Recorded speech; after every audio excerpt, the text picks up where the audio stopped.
Please subscribe చేయండి. ఈ చిన్ని మొక్క అంటే నాకు చాలా ఇష్టం. చాలా అందంగా పూలు పూస్తుంది.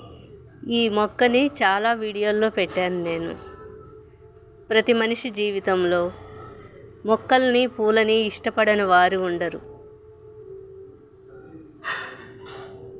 ఈ పూల మొక్కలు, ఫలవృక్షాలు ఇవన్నీ మనిషి జీవితంలో ఓ భాగం. మనిషికి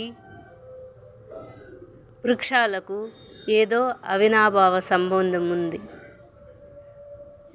ఆ వృక్షాలు, ఈ ఫలవృక్షాలు, ఈ పూల చెట్లు మనుషుల్ని ఏదో లోకానికి తీసుకెళ్తాయి. తమ స్వచ్ఛమైన, పరిమళభరితమైన, అందంగా ఉండే ఈ పుష్పాలను చూస్తే ఇష్టపడని వారు ఉండరు కదా. ఈ చిట్టి తల్లికి చాలా థ్యాంక్స్. చాలా అందంగా ఉన్నావు. నీకోసమే ఈ వీడియో తీశాను. బుజ్జి తల్లి, ఎంత అందంగా చిన్ని చిన్ని పూలతో ఎంత అందంగా ఉన్నావో. థ్యాంక్స్ నా వీడియోలకు కూడా ఉపయోగపడినందుకు.